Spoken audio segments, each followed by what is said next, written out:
Hi dears, welcome back. ನಾನು Celia. ಇವತ್ತಿನ ವಿಡಿಯೋದಲ್ಲಿ ನಾನು ನಿಮಗೆ ತೋರಿಸ್ತಾ ಇದ್ದೀನಿ ಒಂದು ಹೆಲ್ತಿಯಾಗಿ ಇರುವಂತಹ ಜ್ಯೂಸಿನ recipe. ABC juice. A for apple, B for beetroot, C for carrot.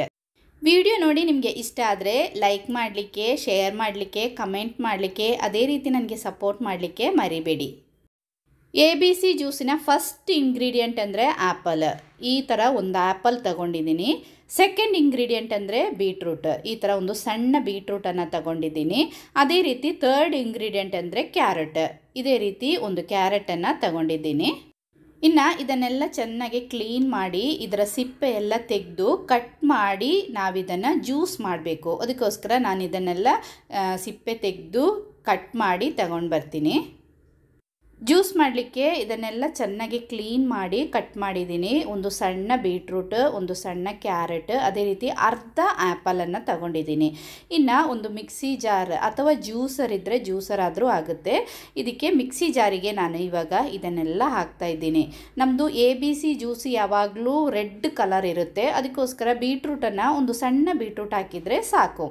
ಇನ್ನು ಇದಕ್ಕೆ ನಾವು ಹಾಕಬೇಕಾದ್ದು ಒಂದು ಸಣ್ಣ ಪೀಸ್ ಶುಂಠಿ. ಈ ಜ್ಯೂಸ್ ಕುಡಿಯೋದ್ರಿಂದ ನಮಗೆ ಒಳ್ಳೆ ಡೈಜೆಷನ್ ಆಗುತ್ತೆ. ಅಜೀರ್ಣ ಇದ್ದವರಿಗೆಲ್ಲ ತುಂಬ ಒಳ್ಳೆಯದು. ಬೆಳಿಗ್ಗೆ ಬರೀ ಹೊಟ್ಟೆಯಲ್ಲಿ ಈ ಜ್ಯೂಸ್ ಕುಡಿದ್ರೆ ತುಂಬಾ ಉತ್ತಮ. ನೋಡಿ, ಶುಂಠಿ ಒಂದು ಸಣ್ಣ ಪೀಸನ್ನು ಹಾಕಿ ಒಂದು ಅರ್ಧ ಲೋಟದಷ್ಟು ನೀರನ್ನು ಇದಕ್ಕೆ ಹಾಕ್ತಾ ಇದ್ದೀನಿ.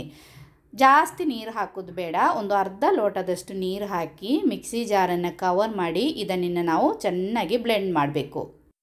ನೋಡಿ, ಇದೇ ರೀತಿ ಫೈನಾಗಿ ಇದನ್ನು ಬ್ಲೆಂಡ್ ಮಾಡಬೇಕು. ಎಷ್ಟು ಚೆನ್ನಾಗಿ ನಮಗೆ ಬ್ಲೆಂಡ್ ಮಾಡಲಿಕ್ಕಾಗುತ್ತೋ ಅಷ್ಟು ಫೈನಾಗಿ ನಾವು ಇದನ್ನು ಬ್ಲೆಂಡ್ ಮಾಡಬೇಕು. ಇನ್ನು ಇದನ್ನೆಲ್ಲ ಸೋಸಿ ನಾವು ತೆಗಿಬೇಕು. ಇದೇ ರೀತಿ ಒಂದು ಲೋಟ ಅಥವಾ ಒಂದು ಪಾತ್ರೆ ತಗೊಂಡು ಇದನ್ನು ಇದೇ ರೀತಿ ನಾವು ಸೋಸಿ ತೆಗಿಬೇಕು. ಉತ್ತಮ ಆರೋಗ್ಯ, ಅದೇ ರೀತಿ ಹಿಮೋಗ್ಲೋಬಿನ್ ಕಮ್ಮಿ ಆಗ್ತಾ ಇರುವವರು, ರಕ್ತಹೀನತೆ, ಸುಸ್ತಾಗ್ತಾ ಇದ್ದವರಿಗೆಲ್ಲ ಈ ಜ್ಯೂಸ್ ತುಂಬ ಒಳ್ಳೆಯದು. ಡೈಲಿ ಬೆಳಿಗ್ಗೆ ಈ ಜ್ಯೂಸ್ ಕುಡಿದ್ರೆ ತುಂಬ ಒಳ್ಳೆಯದು. ಅಥವಾ ವಾರದಲ್ಲಿ 2 ದಿನವಾದರೂ ಈ ಜ್ಯೂಸನ್ನು ಕುಡಿದ್ರೆ ನಮ್ಮ ಶರೀರದಲ್ಲಿ ಪವಾಡವನ್ನೇ ಸೃಷ್ಟಿಸುತ್ತದಂತೆ ಈ ಜ್ಯೂಸ್. ABC ಜ್ಯೂಸನ್ನು ದಿನಾ ಬೆಳಿಗ್ಗೆ ಬರೀ ಹೊಟ್ಟೆಯಲ್ಲಿ ತಗೊಳ್ಳೋದ್ರಿಂದ ನಮ್ಮ ಶರೀರದಲ್ಲಿ ರೋಗ ನಿರೋಧಕ ಶಕ್ತಿ ಹೆಚ್ಚಾಗುತ್ತೆ. ಈ ಜ್ಯೂಸಲ್ಲಿ ಜಾಸ್ತಿ ವೈಟಮಿನ್ಸ್ ಮತ್ತು ಆಂಟಿ ಆಕ್ಸಿಡೆಂಟ್ಸ್ ಎಲ್ಲ ಇರೋದ್ರಿಂದ ನಮ್ಮ ಶರೀರಕ್ಕೆ ತುಂಬ ಉತ್ತಮ ಈ ABC ಜ್ಯೂಸ್. ನೋಡಿ, ಇವಾಗ ಜ್ಯೂಸನ್ನೆಲ್ಲ ಚೆನ್ನಾಗಿ ಸೋಸಿ ತೆಗೆದಿದ್ದೀನಿ. 1 ಲೋಟದಷ್ಟು ಜ್ಯೂಸು ತೆಗೆದಿದ್ದೀನಿ. ಇದನ್ನು ಇನ್ನೂ ಒಂದು ಸರ್ತಿ ನಾವು ಮಿಕ್ಸಿ ಜಾರಿಗೆ ಹಾಕಿ ಬ್ಲೆಂಡ್ ಮಾಡಿ ಇದರ ಜ್ಯೂಸನ್ನು ತೆಗಿಬಹುದು. ನೋಡಿ, ಇವಾಗ ಈ 1 ಲೋಟ ಜ್ಯೂಸಲ್ಲಿ ನಾವಿವಾಗ ಸ್ವಲ್ಪ ಲೆಮನ್ ಜ್ಯೂಸನ್ನು ಹಾಕಬೇಕು. ನೋಡಿ, ಈ ಥರ ಒಂದು ಅರ್ಧ ಲೆಮನ್ದು ಜ್ಯೂಸನ್ನು ಹಾಕ್ತಾ ಇದ್ದೀನಿ. ಲೆಮನ್ ಜ್ಯೂಸ್ ನಮಗೆ ಬೇಕಂದರೆ ಹಾಕಿದರೆ ಸಾಕು, ಇದು ಆಪ್ಷನಲ್. ಬೇಡ ಅಂದರೆ ನಿಮಗೆ ಸ್ಕಿಪ್ ಮಾಡ್ಬೋದು. ಸ್ವಲ್ಪ ಒಂದು ಟೇಸ್ಟ್ ಬರಲಿಕ್ಕೋಸ್ಕರ ಸ್ವಲ್ಪ ಒಂದು ಅರ್ಧ ಲೆಮನನ್ನು ಇದಕ್ಕೆ ಸ್ಕ್ವೀಸ್ ಮಾಡಿ ಹಾಕಿ ಚೆನ್ನಾಗಿ ಮಿಕ್ಸ್ ಮಾಡಬೇಕು. ನೋಡಿ, ನಾನೀಗ ಅರ್ಧ ಲೆಮನ್ ಜ್ಯೂಸನ್ನು ಇದಕ್ಕೆ ಹಾಕಿದ್ದೀನಿ. ಇನ್ನು ಇದನ್ನು ನಾವು ಚೆನ್ನಾಗಿ ಒಂದು ಸರ್ತಿ ಮಿಕ್ಸ್ ಮಾಡಬೇಕು.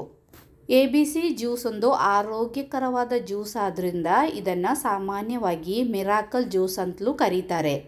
ABC ಜ್ಯೂಸಲ್ಲಿ ವೈಟಮಿನ್ A ಮತ್ತು ವೈಟಮಿನ್ C ಇರುವುದರಿಂದ ಸಾಮಾನ್ಯವಾಗಿ ಚರ್ಮದ ಕಾಂತಿ ಹೆಚ್ಚಿಸಲು ಈ ಜ್ಯೂಸನ್ನು ಕುಡಿತಾರೆ.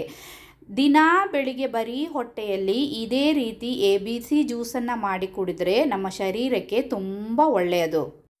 ನೋಡಿ, ನಮ್ಮದು ABC ಜ್ಯೂಸ್ ಇಲ್ಲಿ ರೆಡಿ ಆಯಿತು. ನಾನಿವಾಗ ಬೆಳಿಗ್ಗೆ ಬರೀ ಹೊಟ್ಟೆಯಲ್ಲಿ ಕುಡಿಲಿಕ್ಕೆ ಈ ಜ್ಯೂಸನ್ನು ರೆಡಿ ಮಾಡಿದ್ದು.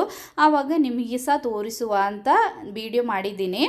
ನನಗೆ ಸ್ವಲ್ಪ ದಿನದಿಂದ ಸ್ವಲ್ಪ ಸುಸ್ತಾಗೋದು, ತಲೆ ತಿರುಗುವುದು, ಯಾವಾಗಲೂ ಮಲಗುವ ಅಂತೆಲ್ಲ ಅನಿಸ್ತಾ ಇತ್ತು. ಹಾಗೆ ಡಾಕ್ಟ್ರನ್ನು ತೋರಿಸಿದಾಗ ಹಿಮೋಗ್ಲೋಬಿನ್ ತುಂಬ ಕಮ್ಮಿ, ಅದೇ ರೀತಿ ರಕ್ತ ಕಡಿಮೆ ಇತ್ತು. ಹಾಗೆ ಡಾಕ್ಟ್ರ್ ನನಗೆ ಪ್ರಿಫರ್ ಮಾಡಿದ್ದು ಈ ಜ್ಯೂಸ್. ತುಂಬ ಹೆಲ್ಪ್ ಆಗುತ್ತೆ. ಎಲ್ಲರೂ ಒಂದು ಸರ್ತಿ ಟ್ರೈ ಮಾಡಿ ನೋಡಿ. ವಿಡಿಯೋ ಇಷ್ಟ ಆದರೆ ಪ್ಲೀಸ್ ಲೈಕ್ ಮಾಡಿ. ಇದೇ ರೀತಿ ಇನ್ನೊಂದು ವಿಡಿಯೋಗೆ ಬರ್ತೀನಿ. ಟಿಲ್ ದೆನ್, ಬೈ ಬಾಯ್.